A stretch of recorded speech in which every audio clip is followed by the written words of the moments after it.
제11장.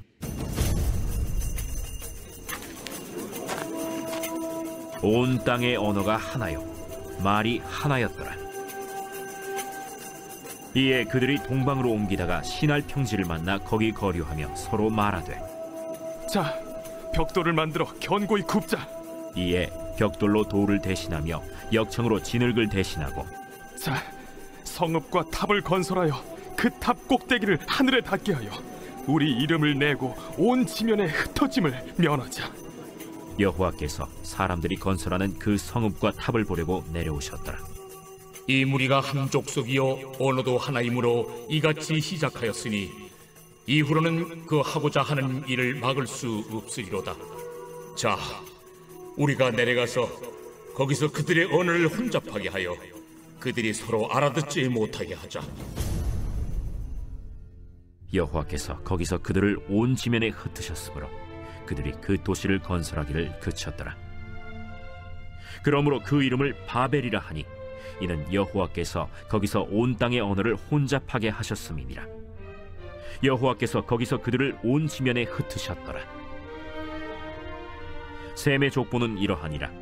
셈은 100세 곧 홍수 후 2년에 아르박삿을 낳았고, 아르박삿을 낳은 후에 500년을 지내며 자녀를 낳았으며, 아르박삿은 35세에 셀라를 낳았고, 셀라를 낳은 후에 403년을 지내며 자녀를 낳았으며, 셀라는 30세에 에벨을 낳았고, 에벨을 낳은 후에 403년을 지내며 자녀를 낳았으며, 에벨은 34세에 벨렉을 낳았고, 벨렉을 낳은 후에 430년을 지내며 자녀를 낳았으며, 벨렉은 30세에 르우를 낳았고, 르우를 낳은 후에 209년을 지내며 자녀를 낳았으며, 르우는 32세에 스룩을 낳았고, 스룩을 낳은 후에 207년을 지내며 자녀를 낳았으며, 스룩은 30세에 나홀을 낳았고, 나홀을 낳은 후에 200년을 지내며 자녀를 낳았으며, 나홀은 29세에 데라를 낳았고, 데라를 낳은 후에 119년을 지내며 자녀를 낳았으며, 데라는 70세에 아브람과 나홀과 하란을 낳았더라.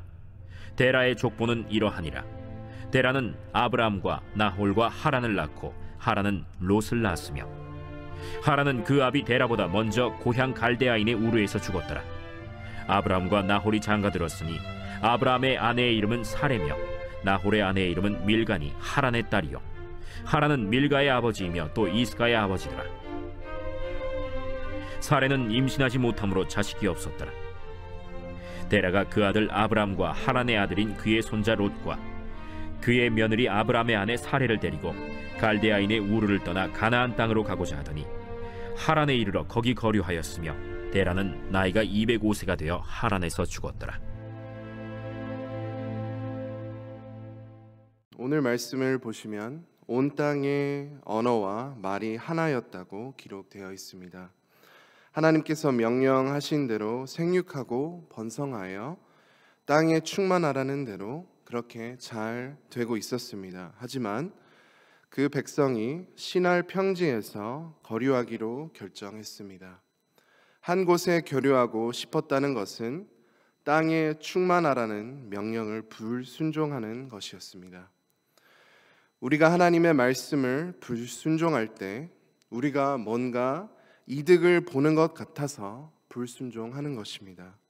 이 죄를 범하면 나에게 이득이 되지 않을 것이라고 생각하면 절대로 불순종하지 않을 것입니다. 이 불순종으로 인해 나는 더 행복할 것이라는 거짓말을 믿는 것입니다.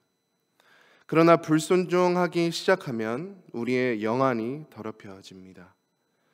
그럼에도 하나님의 은혜로 우리는 하나님께 나아갈 수 있지만 하나님께로 나아갈 용기가 없다고 생각하던가, 또 나중에 하겠다는 생각에, 또 죄책감에, 또 희미해진 영안 때문에 하나님께 나아가지 않습니다. 그래서 노아의 자손들의 죄가 멈추지 않았습니다. 또 3절을 보시면 그들이 이렇게 말했습니다. 벽돌을 만들어 견고히 굽자 하고, 이에 벽돌로 돌을 대신하여 역정을 진흙을 대신하고, 그들이 성읍과 탑을 만들기로 계획했는데 노아의 방주를 방수 처리했듯이 그 성읍을 방수 처리하려고 한 것입니다. 하나님께서 홍수 심판을 다시 내리실까 봐 이렇게 방수 처리하려고 했던 것입니다. 하나님께서 다시는 그런 심판 내리시지 않겠다고 약속하셨는데도 불구하고 이렇게 지으려고 했습니다. 그들의 불순종의 원인은 하나님의 말씀을 신뢰하지 않았던 것입니다. 하나님께서 그들을 얼마나 사랑하시는지를 믿지 않았습니다. 비록 죄의 대가도 있지만 하나님의 용서, 하나님의 회복, 하나님의 은혜가 있음을 믿지 않았습니다. 우리는 하나님의 말씀을 붙잡아야 합니다. 그러나 우리의 힘과 의지는 너무나도 약합니다. 은혜와 하나님의 도움이 필요합니다.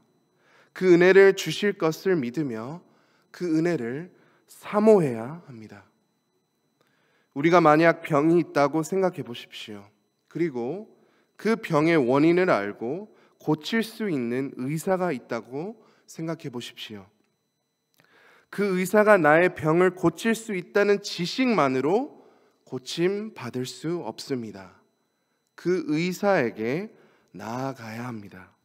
아무리 바빠도 그 의사의 도움을 구해야 합니다.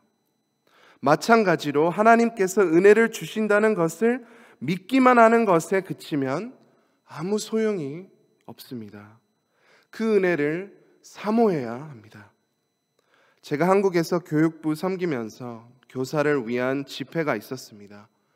각 부서마다 교사가 많았지만 대체적으로 많은 교사들이 그 집회에 나오지 못했습니다. 한국에서 사는 것도 만만치 않잖아요. 다들 바쁘고 아이들도 키우고. 그 집회에 나왔던 교사들 중에 제 부서에 교사가 있었습니다. 그 선생님이 얼마나 바쁜지 저와 제 부서 선생님들은 다 알았습니다. 그러나 그런 집회나 모임이 있으면 항상 참여했습니다. 너무 힘들고 피곤해서 입술 터지고 그렇게 탈진되어도 나왔습니다. 그리고 그 선생님은 은혜 받았습니다. 하나님의 은혜를 사모하는 자에게 하나님께서 부어주시는 것입니다. 사랑하는 성도님들께서 어떠한 모습과 모양으로 하나님을 더욱 사모할 수 있으세요? 예배는 물론이고 개인 묵상 시간, 가정 예배, 찬양 듣기 등 하나님의 은혜를 더욱 사모하시기를 소망합니다. 그러나 의사와 하나님과 한 가지 큰 차이가 있습니다. 의사에게 몸으로만 나아가도 고침받을 수 있지만 하나님께는 마음으로 나아가야 합니다. 마음을 드릴 때 그 은혜를 경험할 수 있습니다.